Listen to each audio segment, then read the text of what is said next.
श्रीराधिकायै तदालये कृष्णाय कृष्णभक्ताय तद्भक्ताय नमो नमः। कर्पूरगौरं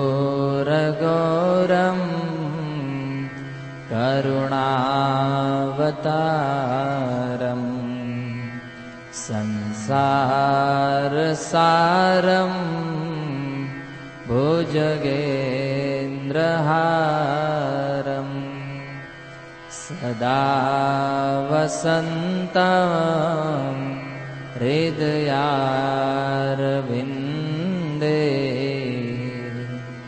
भवं भवानी सहितं नमामि।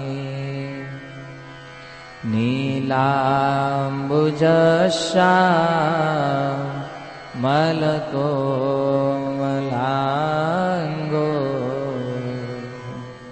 सीतासमारो पीतवामभागम्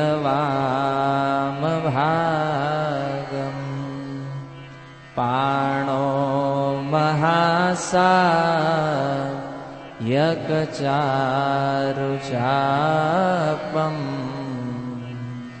नमामि रामं रघुवंशनाथम्।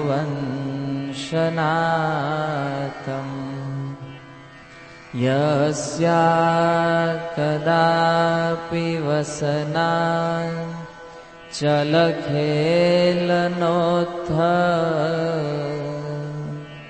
धन्यातिधन्यपवने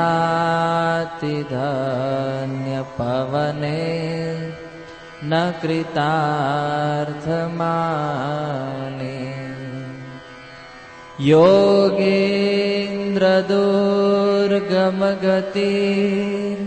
मधुसूदनोऽपि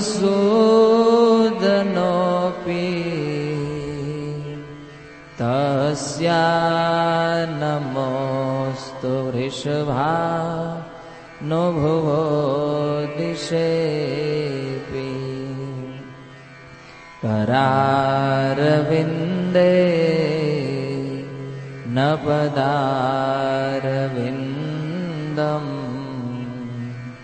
मुखारविन्दे विनिवेशयन्तम्। वटस्य पत्रस्य पुटे शयानम् बालं मुकुन्द मनसा स्मरामि।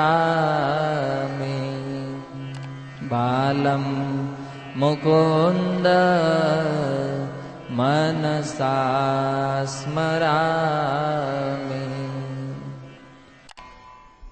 हरे कृष्णा। तो સૌપ્રથમ આપ સર્વ ભક્તોનું સ્વાગત છે। પ્રતિ સપ્તાહ ભગવાનના એક પરમ ભક્ત શ્રીપાદ રામાનુજાચાર્યની કથાને આપણે સાંભળી રહ્યા છીએ અને એ રામાનુજાચાર્યની કથામાં ગત સત્રમાં આપણે જોયું કે રામાનુજાચાર્ય પોતાના ગુરુને મળવા માટે બહુ ઉત્સાહિત હતા અને એટલો ઉત્સાહ હતો એમના હૃદયમાં કે એક દિવસ ભગવાન વરદરાજે રામાનુજાચાર્યના હૃદયની ઈચ્છાને જાણી લીધી અને ભગવાને એવી વ્યવસ્થા કરી કે રામાનુજાચાર્ય છે એમના ગુરુ યામુનાચાર્યને મળે। હૃદયમાં ઈચ્છા ઘણી હતી। રામાનુજાચાર્ય પ્રતિ દિવસ વરદરાજજીની સેવા માટે પાણી લેવા જતા અને પાણી લઈને આવતા હતા। ઘણીવાર કાંચીપૂર્ણને પોતાના ગુરુ બનવા માટે વિનંતી કરી, પણ એક દિવસ ભગવાને એમની પ્રાર્થના સાંભળી અને ઘટના શ્રીરંગમમાં કંઈક એવી બની કે યામુનાચાર્યની તબિયત ખરાબ થઈ. એ યામુનાચાર્યની તબિયત ખરાબ થવાના કારણે યામુનાચાર્યને મળવા દેશ વિદેશમાંથી અનેક લોકો આવતા હતા. એમાં કાંચીપુરમથી જ્યારે 2 ભક્તો આ યામુનાચાર્યને મળવા માટે ગયા, તો એ સમયે યામુનાચાર્યને ખબર પડી કે આ 2 ભક્તો જે છે એ કાંચીપુરમથી આવે છે. અને એટલા માટે એ 2 ભક્તોને રામાનુજના વિષયમાં પૂછપરછ કરી કે આ રામાનુજ શું કરે છે. ત્યારે એ બ્રાહ્મણોએ કીધું કે રામાનુજ હવે યાદવ પ્રકાશથી અલગ થઈ ગયા છે. યાદવ પ્રકાશથી અલગ થઈ ચૂક્યા છે અને ઘરે બેસીને એ અધ્યયન કરે છે. આ સમાચાર જ્યારે યામુનાચાર્યએ સાંભળ્યા તો યામુનાચાર્યના મનમાં બહુ આનંદ થયો કે ચાલો કમસે કમ માયાવાદથી તો દૂર થઈ ગયા છે.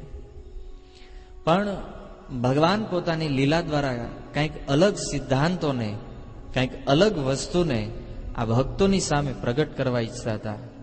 અને એટલા માટે પોતાના એક શિષ્ય મહાપૂર્ણને આ યામુનાચાર્યએ મોકલ્યા કે તમે કાંચીપુરમ જાઓ અને કાંચીપુરમ જઈ અને રામાનુજને અહીંયા લેતા આવો.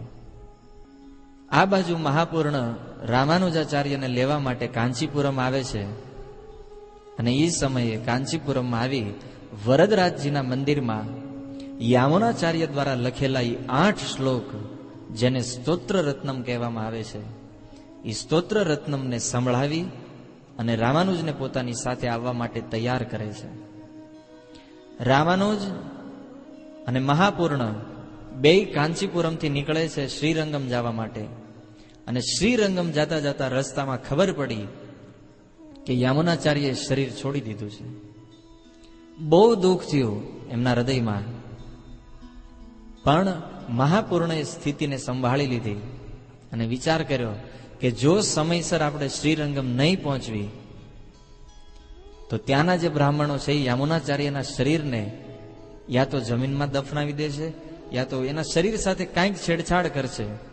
એટલા માટે મહાપૂર્ણએ જેટલું બને એટલું જલ્દી રામાનુજને કીધું કે ચાલો આપણે શ્રીરંગમ જઈએ, જેના કારણે આપણને અંતિમ દર્શન પ્રાપ્ત થાય. મહાપૂર્ણની વાતને સાંભળી અને આ બંને વ્યક્તિ રામાનુજાચાર્ય જલ્દીથી જલ્દી શ્રીરંગમ આવ્યા. અને શ્રીરંગમ આવીને જોયું યામુનાચાર્યનું શરીર છૂટી ગયું છે અને બધા ભક્તોને દર્શન કરવા માટે એ શરીરને મૂકવામાં આવ્યું હતું. રામાનુજ અને મહાપૂર્ણને બહુ શોક થયો, પણ અંતે 2 સ્થિતિ સંભાળી લીધી. અને રામાનુજાચાર્ય બહુ ઝીણવટથી એકદમ ધીમે ધીમે ધીમે ધીમે એ યામુનાચાર્યના શરીરનું દર્શન કરવા માંડ્યા. અને યામુનાચાર્યના શરીરનું દર્શન કરતા કરતા એ શરીરમાં એને કેવી અદ્ભુત વાત જોઈ કે એ શરીરમાં યામુનાચાર્યની 3 આંગળીઓ બંધ હતી. મતલબ 3 આંગળીથી મુઠ્ઠી વાળેલી હતી. તો રામાનુજાચાર્યએ જ્યારે આ જોયું, ત્યાં ઉભેલા બીજા શિષ્યોને કીધું કે આ રામાનુજાચાર્યની આંગળીઓ હંમેશા બંધ રહેતી હતી કે આજે જ બંધ થઈ છે? તો બધા શિષ્યોએ કીધું કે નહીં, આવું તો જીવનમાં પહેલી વાર જોયું છે કે 3 આંગળીથી મુઠ્ઠી વાળેલી હોય. અને રામાનુજ સમજી ગયા કે યામુનાચાર્યની કોઈ 3 ઈચ્છાઓ બાકી રહી ગઈ છે, 3 અતૃપ્ત ઈચ્છાઓ છે જેને એ અહીંયા ઉભેલા કોઈ ભક્ત દ્વારા પૂરી કરાવવા માંગે છે. તો એ 3 ઈચ્છાઓ શું હશે? રામાનુજાચાર્યએ બધાને જણાવી દીધું કે આ 3 આંગળીઓ બંધ છે, એનો અર્થ એ છે યામુનાચાર્યની કોઈ 3 ઈચ્છાઓ બાકી રહી ગઈ છે. અને આ 3 ઈચ્છાઓ પૂરી કરવાનું જો કોઈ વચન લે તો એ 3 આંગળીઓ હમણાં ખુલી જાય. બધા વૈષ્ણવ એકબીજાની સામે જોવે, પણ કોઈને ખબર ન પડી કે આ આંગળીઓ શા માટે બંધ છે. ત્યાર પછી રામાનુજાચાર્યએ પ્રતિજ્ઞા કરી બધાની સામે કે યામુનાચાર્યની અધૂરી રહેલી આ 3 ઈચ્છાઓને હું પૂર્ણ કરીશ. અહીંયા સુધી આપણે ગયા પ્રવચનમાં કથા જોઈ હતી, પણ હવે એ જોવાનું છે કે 3 ઈચ્છાઓ કઈ હતી. સૌથી પહેલી ઈચ્છા હતી, યામુનાચાર્યના મનમાં હતું કે સંપૂર્ણ વિશ્વની અંદર માયાવાદ અને નિરાકારવાદને સમાપ્ત કરી અને વૈષ્ણવ મતનો પ્રચાર કરવો, લોકોને સમજાવવું કે જીવનું અંતિમ ધ્યેય ભગવાન લક્ષ્મી અને નારાયણ છે, અથવા તો ભગવાન કૃષ્ણ અને રાધા છે. એવું નથી કે મર્યા પછી કોઈ જીવ ભગવાનની અંદર વિલીન થઈ જાય છે. ભગવાન એક વ્યક્તિ છે અને પ્રત્યેક જીવે એમની સેવા કરવી એ પ્રત્યેક જીવનું કર્તવ્ય છે. આ સમજી અને બધા લોકોને ભગવાનની સેવામાં લગાવવા, ભગવાનના પ્રચારમાં લગાવવા, આ ઉદ્દેશ હતો. અને આ ઉદ્દેશ જ્યારે રામાનુજાચાર્ય બધાની સામે કીધો અને પોતે જ પ્રતિજ્ઞા કરી કે યામુનાચાર્યના ગયા પછી આ વૈષ્ણવ મતને, આ વૈષ્ણવ સંપ્રદાયને અને વૈષ્ણવ શાસ્ત્રને સંભાળી અને સંપૂર્ણ દુનિયાની અંદર આનો પ્રચાર કરીશ. અને જેવી રામાનુજાચાર્યએ પ્રતિજ્ઞા કરી, યામુનાચાર્યની એક આંગળી તરત સીધી થઈ ગઈ. બધા વૈષ્ણવોને આશ્ચર્ય થયું કે રામાનુજ અને યામુનાચાર્ય જીવનમાં ક્યારેય એકબીજાને મળ્યા નથી. માત્ર યામુનાચાર્યએ એક વખત રામાનુજને ખાલી જોયા છે, એ દૂરથી વાત નહોતી કરી. અને છતાં રામાનુજને કેવી રીતે ખબર પડી કે યામુનાચાર્યની અધૂરી રહેલી ઈચ્છા આ પ્રચારની હતી. ગયા વખતે મેં તમને કીધું હતું ભક્તો કે ગુરુ અને શિષ્યને મળવા માટે એવું જરૂરી નથી કે એકબીજાને ઓળખતા હોય. ગુરુ અને શિષ્યને એકબીજામાં જો પૂર્ણ પ્રેમ હોય તો ગુરુના હૃદયની વાત એનો શિષ્ય જ્યાં બેઠો હોય ત્યાં, આપણા ગુરુ કદાચ વૃંદાવનમાં રહેતા હોય અને આપણે સુરતમાં રહેતા હોય તો સુરતમાં બેઠા બેઠા એ ગુરુની શું આજ્ઞા છે એ આજ્ઞા આપણને ખબર પડી જાય. એના માટે ગુરુની નજીક જવું જરૂરી નથી. તો આ પ્રચારની ઈચ્છા રામાનુજાચાર્યએ વચન લીધું કે હું પ્રચાર કરીશ. અને બીજું કે તમે પ્રચાર તો કર્યો, પ્રચાર કરીને બહુ મોટો એક સંપ્રદાય બનાવ્યો, પણ એ સંપ્રદાય, એ પરંપરાને ત્યાં સુધી પ્રમાણિત ન માનવામાં આવે જ્યાં સુધી સંપ્રદાયની કોઈ ટીકા ન લખવામાં આવે, કોઈ ભાષ્ય ન લખવામાં આવે. તમે જુઓ, જેવી રીતે આપણા ગૌડીય વૈષ્ણવ સંપ્રદાય છે, તો ગૌડીય વૈષ્ણવ સંપ્રદાયનું એક ભાષ્ય છે જેને બલદેવ વિદ્યાભૂષણે લખ્યું છે, જેનું નામ ગોવિંદ ભાષ્ય છે. તો જ્યાં સુધી પરંપરાના કોઈ વરિષ્ઠ વૈષ્ણવ કોઈ ભાષ્યની રચના ન કરે ત્યાં સુધી સંપ્રદાયને અથવા એ ગુરુ શિષ્ય પરંપરાને પ્રમાણિત ગણવામાં ન આવે. તો અત્યાર સુધી આ શ્રી સંપ્રદાયનું કોઈ ભાષ્ય નહોતું. ગ્રંથો ઘણા બધા ભક્તોએ લખ્યા, જેટલા ભક્તો આ પરંપરામાં આવ્યા એ લોકોએ ઘણી કવિતાઓની રચના કરી, જેમાં ભગવાનના રૂપ ગુણનું વર્ણન કર્યું, પણ આજ સુધી કોઈએ ભાષ્યની રચના નહોતી કરી. રામાનુજાચાર્યએ બધા ભક્તો ઉભા હતા અને બધા વૈષ્ણવોની વચ્ચે પ્રતિજ્ઞા લીધી કે હું વૈષ્ણવ મતનો પ્રચાર કરીશ અને વૈષ્ણવ શાસ્ત્ર, જેમાં શ્રીમદ ભગવદ્ ગીતા મુખ્ય માનવામાં આવે છે, એ ભગવદ્ ગીતા ઉપર હું એક ભાષ્યની રચના કરીશ અને એ ભાષ્યનું નામ હશે શ્રી ભાષ્ય. આજે રામાનુજાચાર્યનું આ શ્રી ભાષ્ય બહુ પ્રચલિત છે. અને જેવી રામાનુજાચાર્યએ બીજી પ્રતિજ્ઞા કરી, એ યામુનાચાર્યની બીજી આંગળી ખુલી ગઈ. અને ત્રીજું કે જેટલું વેદ છે, પુરાણ છે, એ વેદ અને પુરાણની અંદર ભક્તિની શિક્ષા આપવા વાળા સિદ્ધાંતો હોય તો એ સિદ્ધાંતોને લખવા વાળા વેદવ્યાસ મહારાજના પિતા પરાશર મુનિ હતા.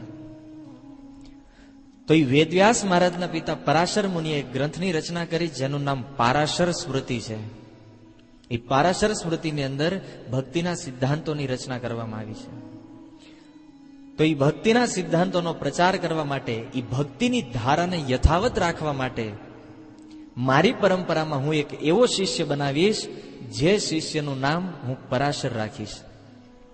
આ ત્રીજી પ્રતિજ્ઞા જ્યારે રામાનુજાચાર્યએ કરી ત્યારે યામુનાચાર્યની ત્રણેય આંગળી ખુલી ગઈ અને જેટલા ભક્તો ઉભા હતા એક સાથે બધા હાથ ઉપર કરી અને મહામંત્રનું ઉચ્ચારણ કરવા માંડ્યા. હરે કૃષ્ણ કૃષ્ણ કૃષ્ણ હરે હરે, હરે રામ રામ રામ હરે હરે. તો આ ત્રણેય પ્રતિજ્ઞાઓ થઈ ગઈ અને ત્રણેય પ્રતિજ્ઞા થયા પછી ચારેય બાજુ રામાનુજાચાર્યનો જય જયકાર થઈ ગયો કે વાસ્તવમાં કોઈ ભગવાને આપણી પાસે એક શુદ્ધ ભક્તને મોકલ્યા છે, જેના કારણે આપણી જે શંકા હતું એનું સમાધાન થઈ ગયું. પણ ઉભેલા બધા ભક્તોની શંકાનું તો સમાધાન થઈ ગયું, પણ રામાનુજાચાર્યના મનમાં બહુ મોટી ગડમથલ ચાલતી હતી. રામાનુજાચાર્યએ જોયું કે આ ગુરુની ત્રણેય આંગળી ખુલી ગઈ છે અને યામુનાચાર્યની બધી અંતિમ ક્રિયાઓ, અંતિમ વિધિ જ્યારે પૂર્ણ થઈ ગઈ, ત્યારે કોઈ ભક્તોએ કીધું રામાનુજને કે રામાનુજ, તમે જ્યારથી કાંચીપુરમથી આવ્યા છો, યામુનાચાર્યના શરીરની આસપાસ હતા, બધા ભક્તોના સંગમાં હતા, પણ એકેય વાર તમે ભગવાન રંગનાથજીના દર્શન કરવા નથી ગયા.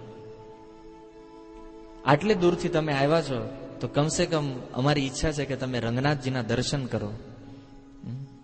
ત્યારે રામાનુજાચાર્યના મનમાં એવો ક્રોધ ઉત્પન્ન થયો, એટલું એવા ક્રોધિત થયા કે એવા ભગવાનના દર્શન હું જીવનમાં ક્યારેય નહીં કરું કે જેણે મને મારા ગુરુને મળતા અટકાવ્યો છે.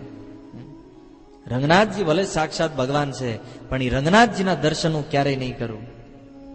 શું એ રંગનાથજી 2-5 દિવસ મારા ગુરુને નહોતા જીવાડી શકતા? આખું જીવન તો હું મારા ગુરુને ન મળી શક્યો, પણ કમસે કમ એ ગુરુ જયારે ભગવાનના ધામમાં જતા હતા, અંતિમ સમયમાં તો એના દર્શન મને થઈ ગયા હોત.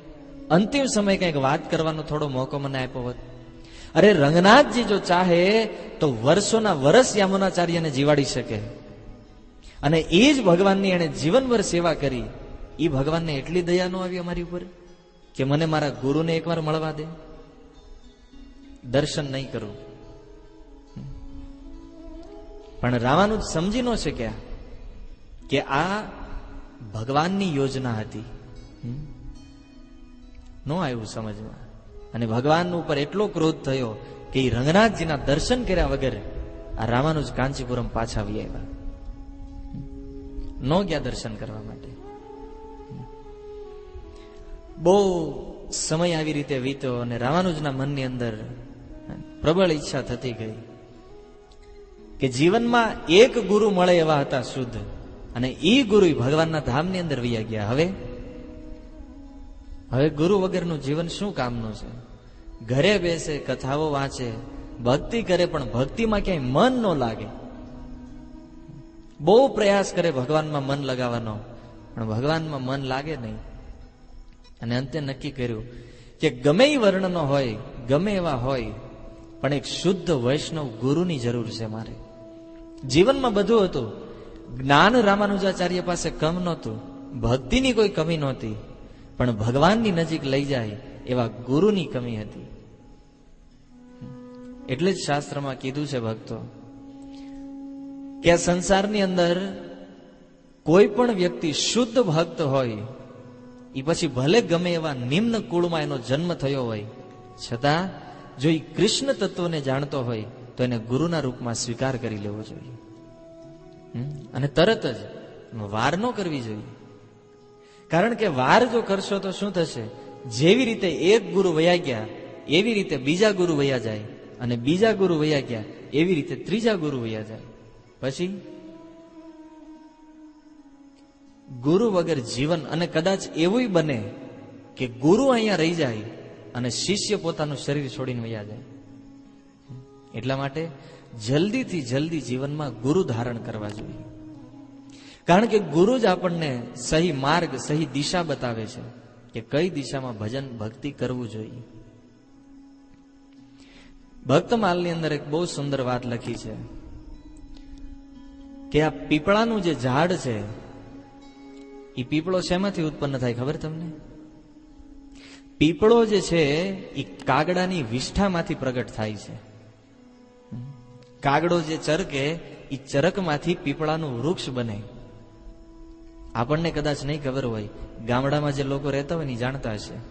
ક્યારેક ક્યારેક બહુ ઊંડા કુવા હોય તો એ કુવાની અંદર પીપળાનું ઝાડ થાય. આજુબાજુમાં ક્યાંય વૃક્ષ ન હોય, પણ કુવાની અંદર, કુવાની દિવાલમાંથી પીપળો નીકળે. કારણ કે કાગડાની ચરકમાંથી આ પીપળો પ્રગટ થાય છે. અને બીજું છે હરણનું ચામડું. હરણ જે છે એ એક પશુ છે અને એ પશુને શિકારી મારી નાખે, પછી એ હરણના ચામડાને લઈ એને શુદ્ધ કરી, એને સાફ કરી અને એ ઋષિમુનિઓને આપે. અને ઋષિમુનિઓ એ હરણના ચામડાને પોતાનું આસન બનાવે છે ભક્તિ કરવા માટે. અને વાછરડાનું એઠું દૂધ, આપણા ઘરમાં કોઈ ગાય હોય દૂધ આપતી, એ ગાયને જો દોવી હોય, એ ગાયમાંથી દૂધ કાઢવું હોય તો એમાં સૌથી પહેલા એના વાછરડાને એ ગાય પાસે મોકલવામાં આવે. અને એ વાછરડું જયારે પહેલા ગાયનું દૂધ પીવે પછી જ એ ગાયને દોઈ શકાય. એક દ્રષ્ટિએ તમે જોવો ને તો એ દૂધ જે છે ને એ દૂધ એઠું દૂધ છે, કારણ કે વાછરડાએ પહેલા એને ચાખી લીધું છે અને પછી એ જ દૂધ આપણે પાત્રમાં લાવી અને આપણે બધા એનું આસ્વાદન કરીએ છીએ. દૂધ એઠું થઈ ગયું છે. અને ભમરા દ્વારા સ્પર્શ થયેલું ફૂલ, કોઈ પણ ફૂલ, જે ફૂલ ભગવાનની સેવામાં લેવામાં આવે છે એ ફૂલ ઉપર સૌથી પહેલો ભમરો બેસે છે. ભમરો એ ફૂલમાંથી રસ ચૂસે, એ ફૂલની પાંખડીઓને સ્પર્શ કરે, અને એવું ભમરા દ્વારા સ્પર્શ થયેલું ફૂલ આપણે એ છોડ ઉપરથી તોડી અને ભગવાનના ચરણોમાં લગાવીએ છીએ. તો જુઓ, આ ચારેય વસ્તુ છે એને પવિત્ર માનવામાં આવે છે કે નહીં? વૃક્ષોની અંદર સૌથી પવિત્ર વૃક્ષ હોય તો એ પીપળો છે, ભલે કાગડાની વિષ્ઠામાંથી પ્રગટ થયો હોય. સંસારની અંદર ગમે એટલા પશુ પક્ષીઓ છે, એમાંથી સૌથી ઉત્તમ ચામડું હરણનું માનવામાં આવે છે. હરણ ભલે એક પશુ છે, છતાં ઋષિમુનિઓ પોતાના આસન તરીકે, એક પવિત્ર આસન તરીકે એ હરણના ચામડાનો ઉપયોગ કરે છે. વાછરડાનું એઠું દૂધ, ગમે એવું દૂધ હોય એ વાછરડાને સ્પર્શ થયા વગર દૂધ આવતું નથી, અને એ જ દૂધને આપણે ભગવાનની સામે ભોગમાં લગાવીએ છીએ. અને ભમરા દ્વારા સ્પર્શ થયેલું ફૂલ, ભમરાએ ગમે એટલો રસ એમાંથી લીધો હોય, પણ એ ફૂલને જ્યારે ભગવાનના ચરણોમાં લગાવવામાં આવે, આ બધી વસ્તુઓને જેમ બહુ પવિત્ર માનવામાં આવે, એક દ્રષ્ટિએ તમે જોવો તો આ બધી વસ્તુ અપવિત્ર છે, પણ શાસ્ત્રએ આને પવિત્ર કરી છે. એની જેમ વૈષ્ણવ ગમે એ કુળનો હોય, એ ચાહે શુદ્ર હોય, ચાહે ચાંડાળ કુલમાં જન્મ થયો હોય, પણ એ જો કૃષ્ણ તત્વને જાણતો હોય તો એને તરત જ ગુરુ કરી લેવો જોઈએ. આ વાત ભક્તમાલની અંદર નાભાજી લખે છે. અને એટલા માટે કબીરજી એક બહુ સુંદર દોહામાં કીધું છે કે જાતિ ન પૂછો સાધુ કી, પૂછ લીજીએ જ્ઞાન, અરે મોલ કરો તરવાર કા, પડા રહન દો મ્યાન. સાધુની ક્યારેય જાતિ ન પૂછવી જોઈએ કે તમે કઈ, તમારી જ્ઞાતિ શું છે. કબીરજી બહુ મહાન સંત હતા અને એમની ખ્યાતિ દુનિયામાં બહુ હતી. અને એક સમય આ કબીરજી ફરતા ફરતા કઈક ગામમાં ગયા, ત્યારે લોકોએ પૂછ્યું, કબીરજી, અમે સાંભળ્યું છે કે તમે નિમ્ન કુળના છો, તો અમને કહો કે તમારી જ્ઞાતિ કઈ છે. અને ત્યારે કબીરજી આ દોહો બોલે છે કે જાતિ ન પૂછો સાધુ કી, સાધુને જો પૂછવું જ હોય તો એને જ્ઞાન પૂછવું જોઈએ.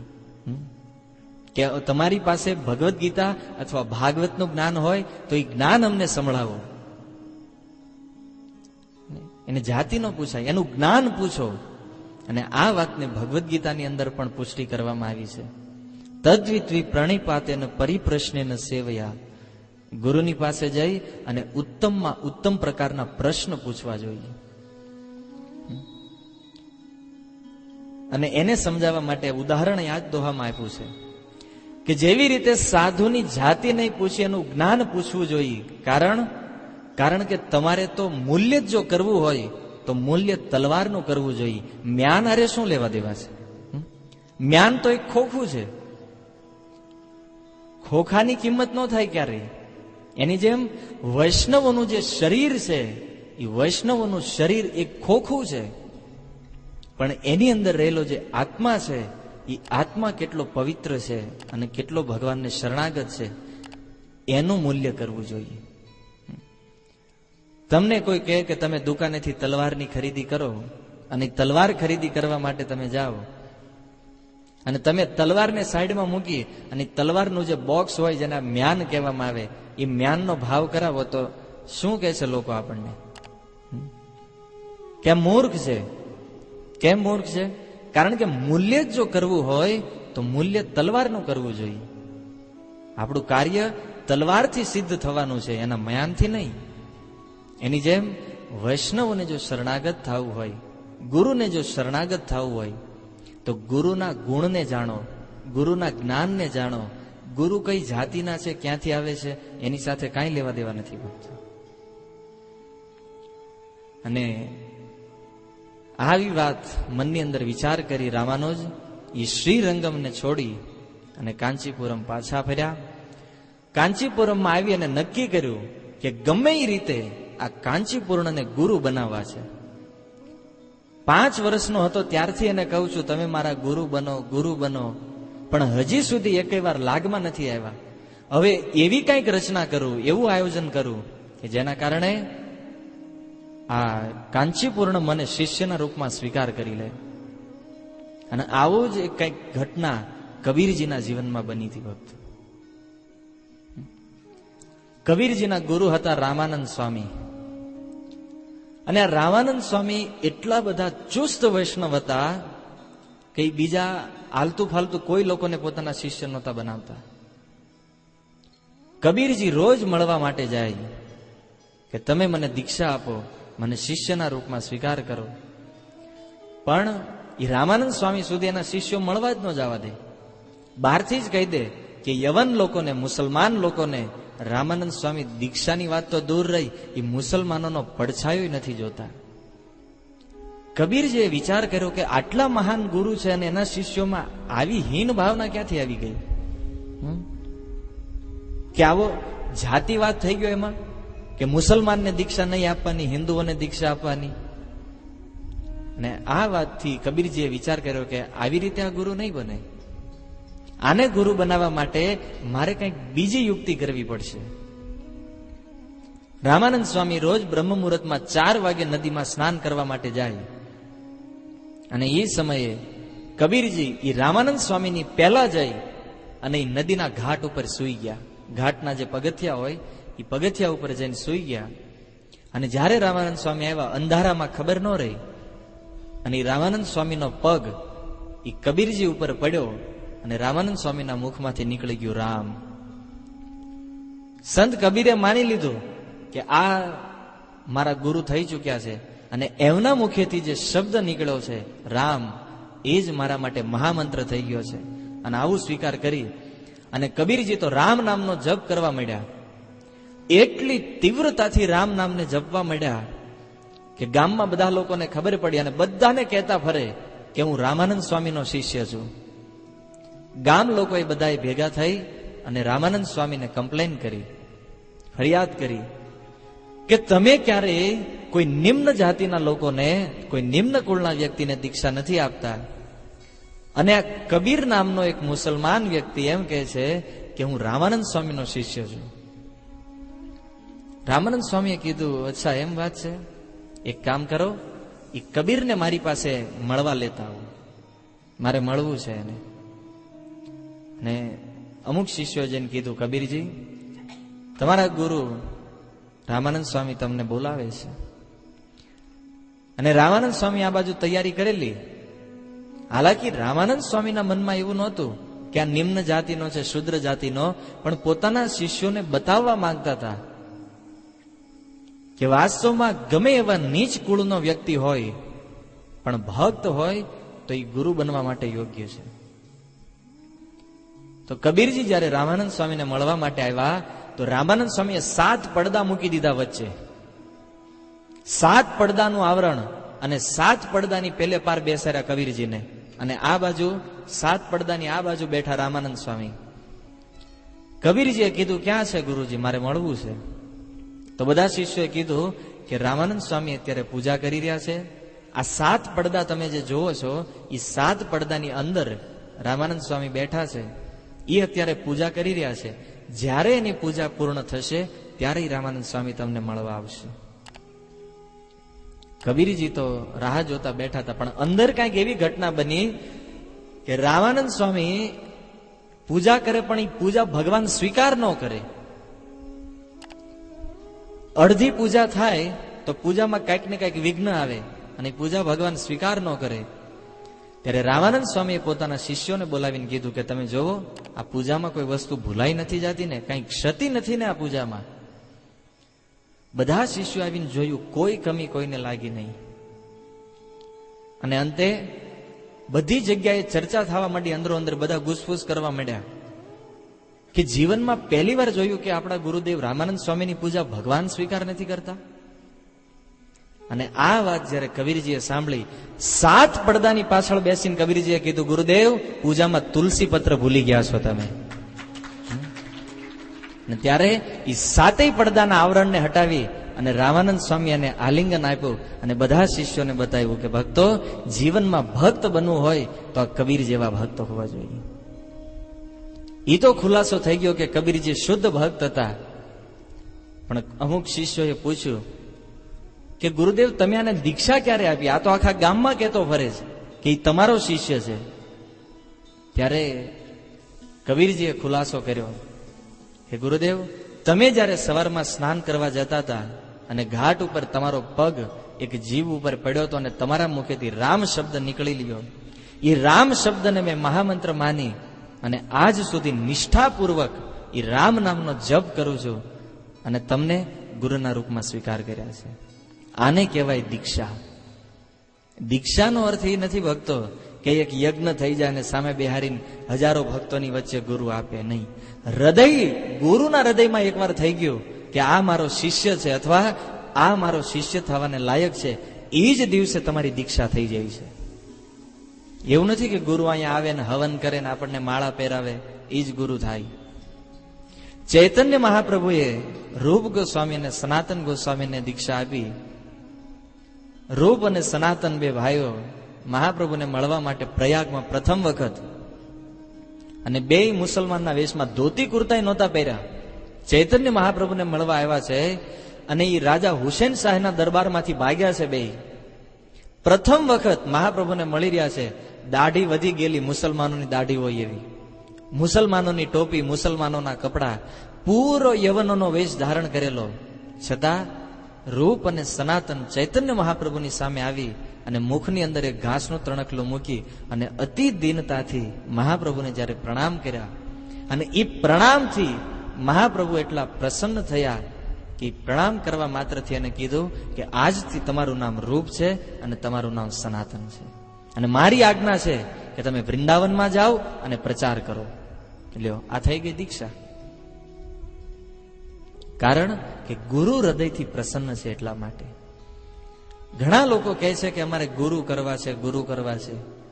એમ ગુરુ ન મળે. તમે તમારા જીવનમાં કોઈ એવું કાર્ય કરો, એ કાર્યથી ગુરુ જ્યારે પ્રસન્ન થઈ જાય ત્યારે આપોઆપ ગુરુ તમને શિષ્યના રૂપમાં સ્વીકાર કરી લે છે. હે ને? ગુરુ માટે આપણે પ્રયાસ નથી કરવાનો કે હું ગુરુને મળું, હું ગુરુને બનાવું. અને જાજા લોકો ગુરુને બનાવે છે. ગમે એને ગુરુનો તો વિચાર કરે કે નહીં, અમારે ગુરુ બનાવવાના છે.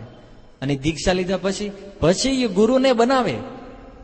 હે, ગુરુએ વચન લીધું હોય કે 16 માળા રોજ કરવાની. આ ઘટના અમારા ગુરુ મહારાજ કહેતા કે ગુરુએ વૃંદાવનમાં એક વ્યક્તિ આવ્યો મહારાજજીની પાસે, તો મહારાજજીએ પૂછ્યું એમને કે ભાઈ તમે માળા કરો છો? તો કે મેં ગુરુ કરી લીધા છે.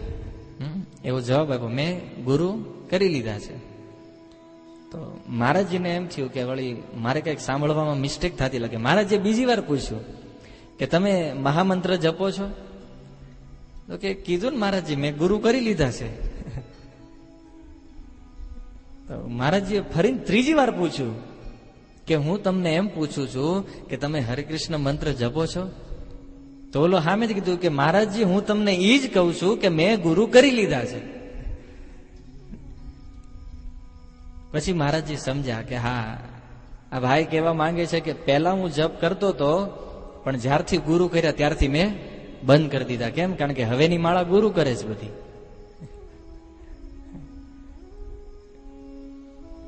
ગુરુને બનાવવાના નથી ભક્તો, ગુરુ આપોઆપ સામે પ્રગટ થાય.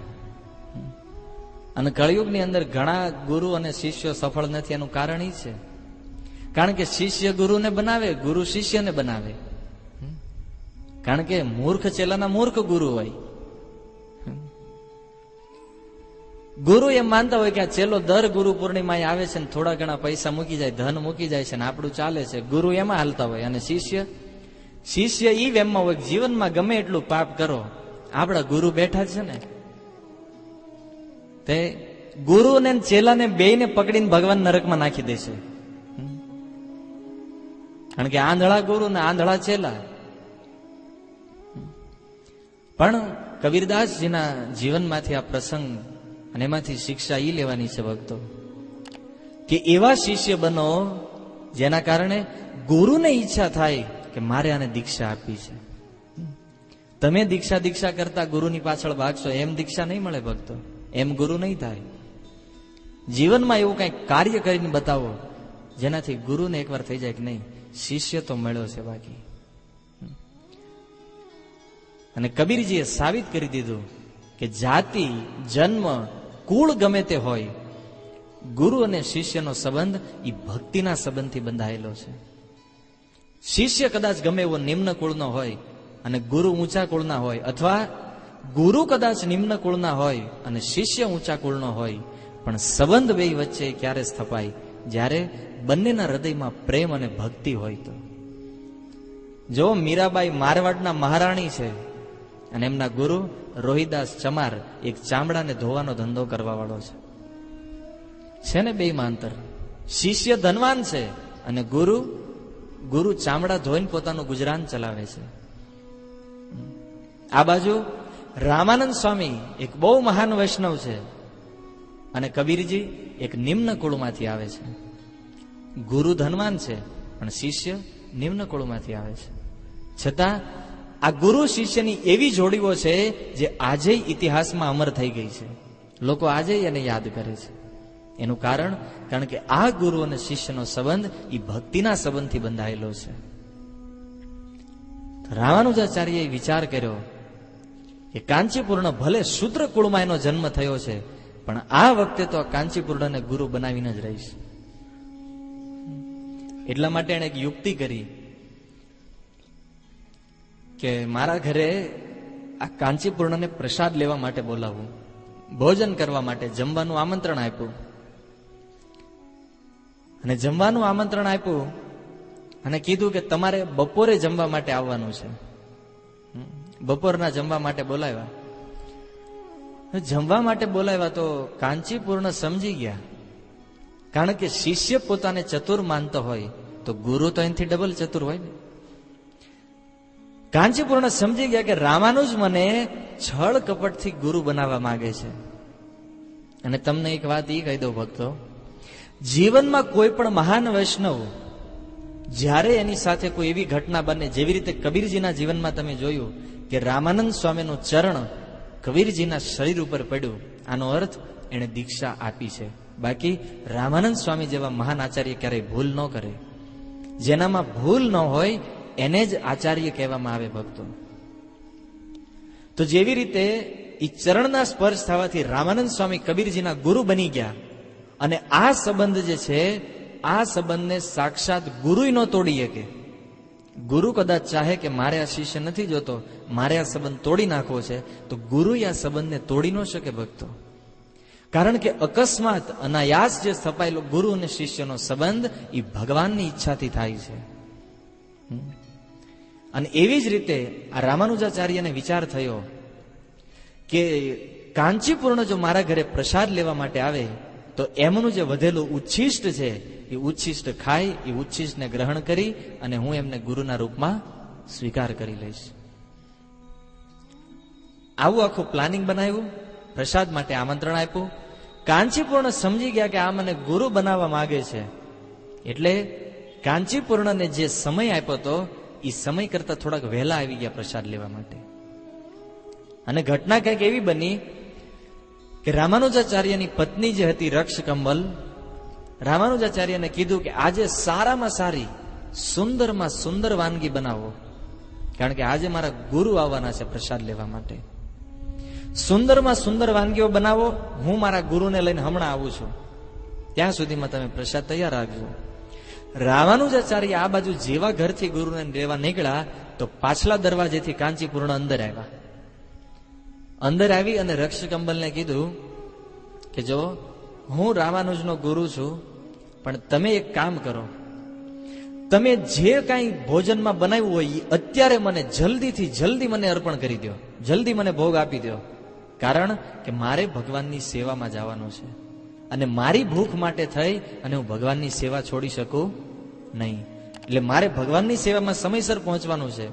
જો તમે પ્રસાદ નહીં આપો તો હું વરદરાજજીની સેવામાં લેટ થઈ જઈશ. તો રક્ષકંબલને થયું કે બહુ સારી વાત છે. અને એ રામાનુજાચાર્યની જે પત્ની હતી સ્માર્ત સ્વભાવની હતી.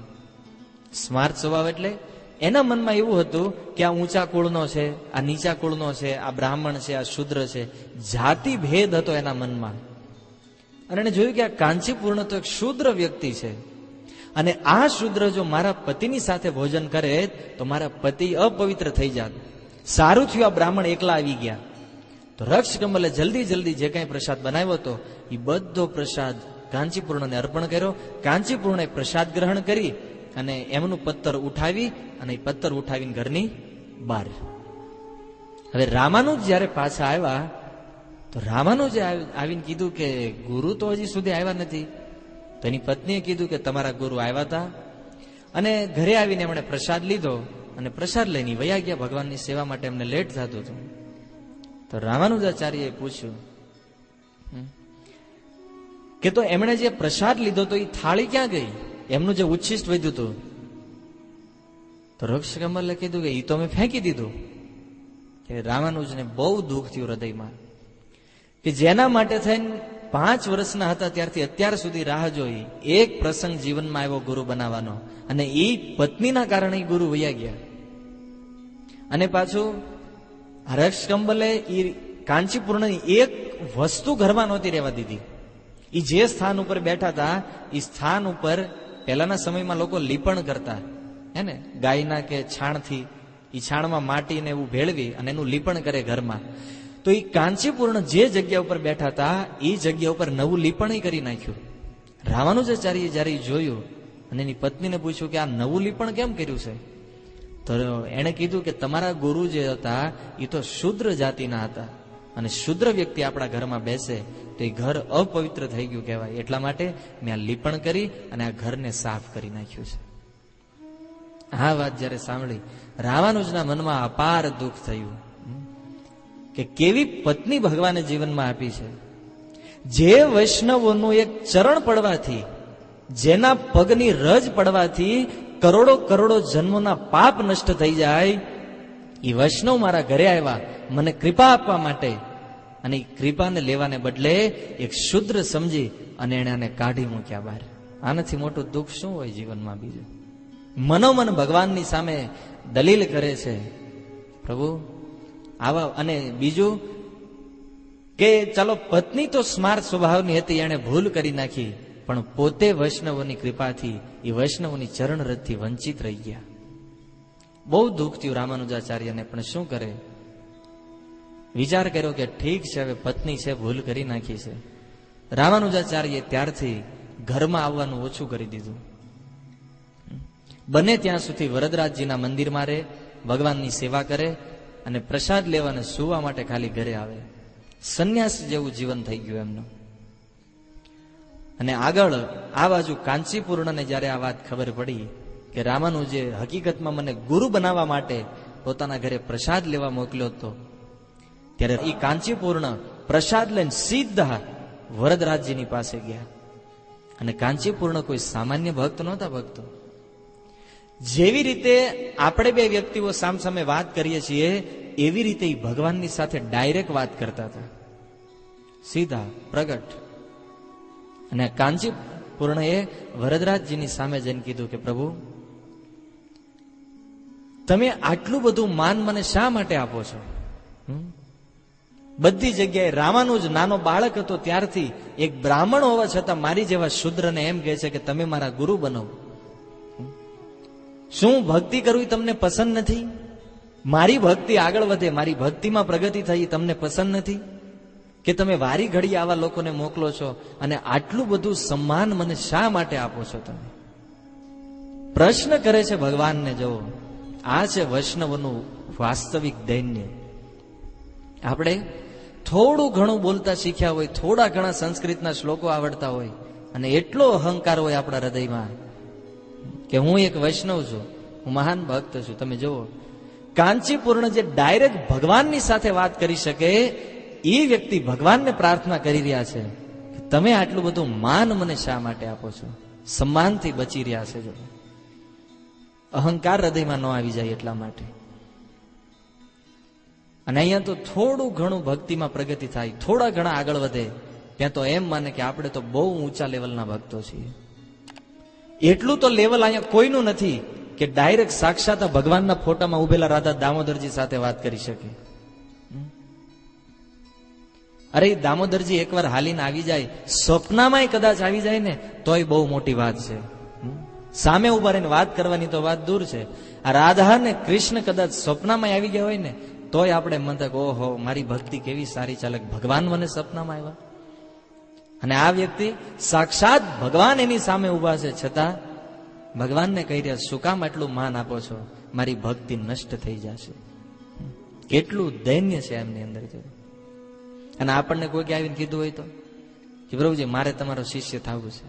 આ તો પ્રભુપાદજીએ સિસ્ટમ કરી છે કે સંન્યાસી સિવાય કોઈ દીક્ષા ન આપીએ, કે નકર આપણામાં જ હજારો ગુરુ થઈ ગયા હોત.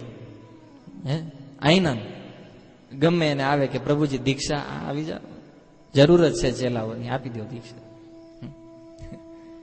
પ્રભુપાદજીએ બહુ સુંદર સિસ્ટમ બનાવી. જુઓ, તમે ઇસ્કોનમાં આવો, 2 વર્ષ સુધી ઇસ્કોનમાં રહી અને ઇસ્કોનમાં તમે પ્રભુપાદજીના પ્રત્યેક શિષ્યોના જીવન વિશે જાણકારી મેળવો કે આ પ્રભુપાદજીના શિષ્ય છે એ શું કરે છે, આ બીજા શિષ્ય એ શું કરે છે. અને 2 વર્ષની અંદર તમે ઇસ્કોનમાં રહી અને જાણી લો કે મારે કયા ગુરુના શરણમાં જવું જોઈએ. ઇસ્કોનમાં ઘણા બધા ગુરુઓ છે અને એમાં ઘણા બધા પ્રભુપાદજીના શિષ્યો છે જેમને પ્રભુપાદજીએ ગુરુ બનવા માટે આદેશ આપ્યો છે. તો 2 વર્ષ ઇસ્કોનમાં રહી અને તમે જાણી શકો કે મારે કયા ગુરુની પાસે જવું જોઈએ. અને એ ગુરુની પાસે જઈ અને 2 વર્ષ પછી તમે જયારે 4 નિયમનું પાલન કરો, 16 માળા જપ કરો, ત્યારે એ ગુરુ તમને બોલાવે. એ ગુરુ તમને પૂછે 4 નિયમ પાલન કરો છો, 16 માળા કરો છો, મંગળા આરતી કરો છો, અને ત્યાર પછી એ ગુરુ તમને દીક્ષા આપે. અને એ દીક્ષા તે ગુરુ ચાહે તો ન મળી શકે. ઇસ્કોનનું જે મેનેજમેન્ટ છે એ ઇસ્કોનનું મેનેજમેન્ટ તમને એક લેટર આપે. એ લેટર તમે તમારા ગુરુને બતાવો. માનો કે તમે સુરત મંદિરમાં રહ્યો છો, તો સુરત મંદિર સાથે જોડાયેલા ભક્તોને સુરત મંદિરથી એક લેટર આપવામાં આવે. એ લેટર લઈ એમાં લખ્યું હોય કે આ વ્યક્તિ 2 વર્ષથી મંદિરમાં આવે છે, દર રવિવારે મંગળા આરતીમાં આવે છે, દર રવિવારે મંદિરમાં સેવા કરે છે, 4 નિયમનું પાલન કરે છે અને પ્રચાર કરે છે. આ લખ્યું હોય એ લેટરમાં. એ લેટર જ્યારે ગુરુ જોવે ત્યારે ગુરુ નક્કી કરે કે નહીં, આ દીક્ષા લેવા માટે યોગ્ય છે, અને પછી તમને દીક્ષા આપવામાં આવે. સમજો, આ પદ્ધતિ કરવાનું કારણ શું છે? એટલા માટે કે જેટલા પણ લોકો દીક્ષા લે છે, જેટલા લોકો ગુરુ ધારણ કરે છે, એ લોકો એક શુદ્ધ પરંપરામાં જોડાઈ રહ્યા છે. અને એ ભક્તો શુદ્ધ બની અને ભગવાનના ચરણમાં જાય. એટલા માટે આ પ્રભુપાદજી દ્વારા એક વ્યવસ્થા કરવામાં આવી છે. આનાથી શિષ્ય પાકો થાય અને શિષ્યને ખબર પડે કે મારે શું કરવાનું છે. ડાયરેક્ટ એમ નહીં કે હાલો ચેલો આવ્યો નથી, ગળામાં માળા નાખી નથી. મારા ઇસ્કોનમાં ગુરુઓ કહે છે કે એ હોલસેલ વાળી દીક્ષા કરવાનું કામ ઇસ્કોનમાં નથી. એટલા માટે આજે ઓલ ઓવર વર્લ્ડની અંદર સૌથી પરફેક્ટ અને પ્યોરિફાઈ સંસ્થા જો કોઈ હોય તો એ international society for Krishna consciousness, જેનું નામ ઇસ્કોન છે. આ ઇસ્કોન છે. આપણે સુરતની અંદર તો બહુ ઓછો પ્રચાર છે ભક્તો. વિશ્વના પ્રત્યેક ખૂણાની અંદર તમે જો આજે એવો કોઈ દેશ બાકી નથી કે જ્યાં રોજ સવારે મંગળા આરતી ન થતી હોય. તમે દુનિયાના કોઈ પણ ખૂણામાં જાઓ, ત્યાં તમને ઇસ્કોનનો પ્રસાદ બધી જગ્યાએ મળી રહેશે. રાધા કૃષ્ણની મૂર્તિ તમને પ્રત્યેક દેશમાં જોવામાં મળે છે. એ પછી કદાચ ઈરાન, ઈરાક, કોઈ પણ દેશમાં જાઓ, એ કદાચ મુસલમાન દેશ કેમ ન હોય, ન્યાય તમને શુદ્ધ કૃષ્ણ પ્રસાદ મળે છે. આ વ્યવસ્થા પ્રભુપાદજી અને એમની પરંપરામાં આવવાવાળા એમના શિષ્યો અને એમની પરંપરામાં આવવાવાળા જે પ્રચારકો છે એમના દ્વારા થઈ છે. તો વાત આપણે કરતા હતા શુદ્ધ ગુરુઓ અને કાંચીપૂર્ણએ ભગવાનની સામે જઈને પ્રાર્થના કરી કે મારી ભક્તિ નષ્ટ થઈ જશે અને એટલા માટે મારી હવે ઈચ્છા નથી કે હું તમારી સેવામાં રહું. સીધી ભગવાનને ના પાડી દીધી, નથી રહેવું તમારી સેવામાં. શું કરવું છે ભગવાન કે? ભગવાને પ્રશ્ન કર્યો કાંચીપૂર્ણને કે તારે મારી સેવા નથી કરવી તો શું કરીશ? તો કે મારે બાલાજીની સેવામાં જવું છે. આપણે બહુ ફેમસ મંદિર છે દક્ષિણ ભારતમાં, તિરુપતિ બાલાજી. એ બાલાજીની સેવા માટે આ કાંચીપૂર્ણએ ભગવાનને પ્રાર્થના કરી કે ગમે ઈ કરો, મને તિરુપતિ મોકલી દો, મારે અહીંયા નથી રહેવું. કારણ કે અહીંયા રહીશ તો બધા લોકો મને એવું કહે છે કે તમે બહુ મહાન વૈષ્ણવ છો, મહાન વૈષ્ણવ છો. અને આવું કરતા કરતા મારા હૃદયમાં અહંકાર વધશે, અને અહંકાર વધશે તો મારી ભક્તિ જે છે એ મારી ભક્તિ નષ્ટ થઈ જાય. એટલા માટે તમે મને મોકલી દો.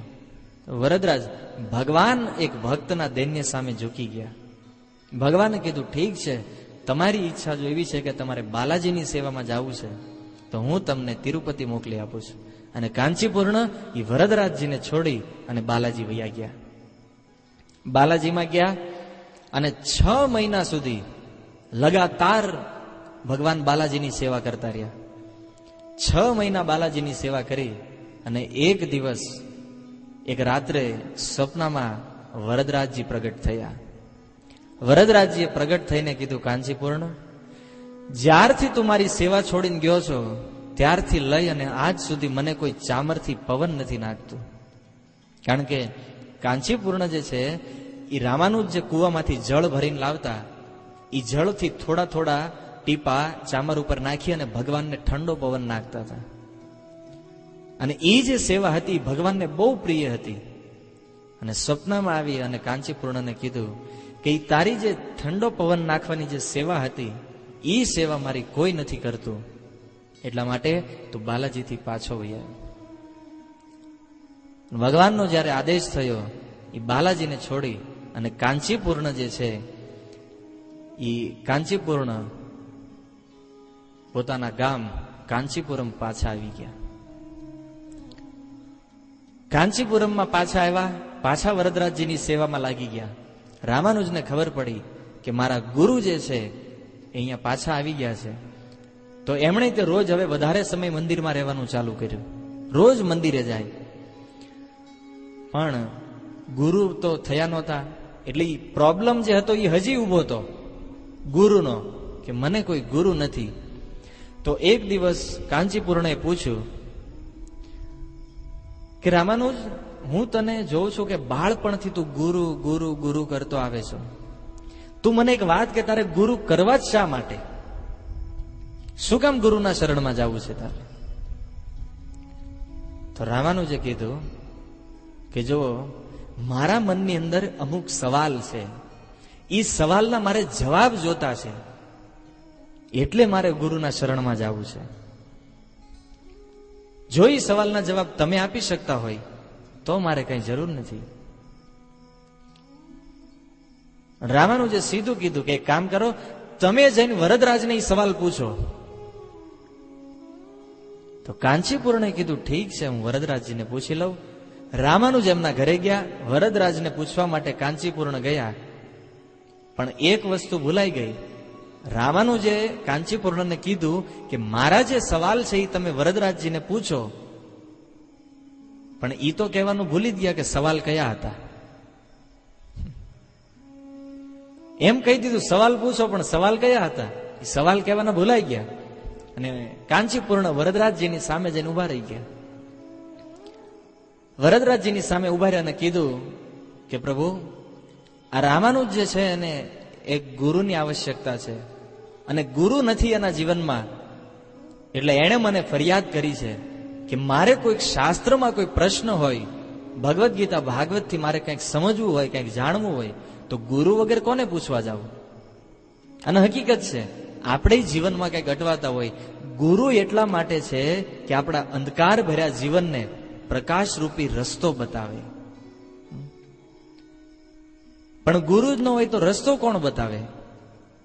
અને રામાનુજ કહે છે કે હું તો એવા અંધારા જીવનમાં ભટક્યા કરું છું, ગુરુ નથી એટલે કોઈ રસ્તો બતાવવાળું નથી. તો એક કામ કરો, રામાનુજના મનનો જે સંશય છે એ સંશય તમે દૂર કરી દો. કાંચીપૂર્ણની વાત જ્યારે ભગવાને સાંભળી અને ત્યાર પછી ભગવાને 6 વસ્તુ કીધી કાંચીપૂર્ણને કે હું જે 6 આદેશ આપું છું, મારા જે 6 વાક્ય છે એ 6 વાક્ય જઈ અને તમે રામાનુજને કહો. સાંભળવા છે કે આવતી વખતે? સમય થઈ ગયો છે. તો આ 6 વાક્ય ભગવાને શું કીધા, જે રામાનુજ માટે આદેશ હતો, એ 6 વાક્યોને આપણે આવતા બુધવારે જોઈશું.